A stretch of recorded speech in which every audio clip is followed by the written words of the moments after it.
అలాంటి ప్రధానమంత్రిని చాలామంది ఆయన మీద మాట్లాడుతూ ఉంటే, ఆయన్ని అనకూడని మాట్లాడుతూ ఉంటే నా గుండె కదిలించేసింది, నా కన్నీళ్ళు వచ్చినాయి, బాధ వచ్చింది. ఎనీవేస్, నరేంద్ర మోడీ గారి తల్లిని తిట్టడం తప్పే. కాకపోతే మిమ్మల్ని చూస్తే నాకు కూడా బాధ అనిపిస్తున్నది, మిమ్మల్ని చూస్తే నాకు కూడా ఏడుపు వస్తున్నది. ఎందుకంటే అదే జంతర్ మంతర్లో ఆడపిల్లల్ని వాళ్ళ బ్యాగ్లలో పోలీసులు లాఠీలతో వాళ్ళ బ్యాగ్లలో కూర్చున్నప్పుడు మాత్రం మీకు కన్నీళ్ళు రాలే, బాధ అనిపించలే. వాళ్ళు కూడా ఈ దేశ అమ్మాయిలే కదా. సరే, ఇది పక్కన పెడదాం.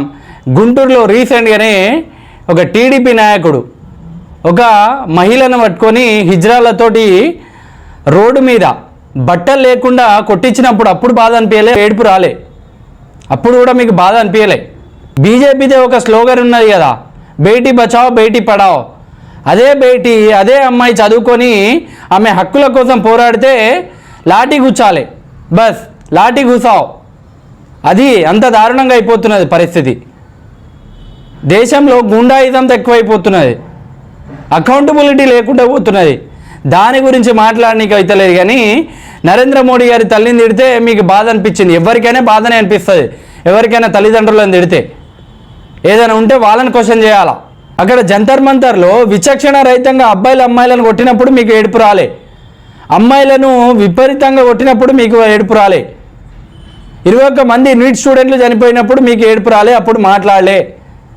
కాకపోతే మోడీ గారి తల్లిని తిట్టినప్పుడు మీకు బాధ అనిపించింది, ఇవాళ మైక్ పట్టుకొని మాట్లాడారు. ఆ పొద్దు ఏమైంది, ఆనాడు ఏమైంది? అరే, ఇలా ఒకరిని జోకి ప్రతిసారిని ఒకటి హైప్ చేసి అట్లా బ్రతకడం కంటే నిజమైన నాయకుడిలాగా ప్రతి విషయంలో ప్రశ్నించి ఒక్కరోజు బ్రతికినా చాలు భయ్.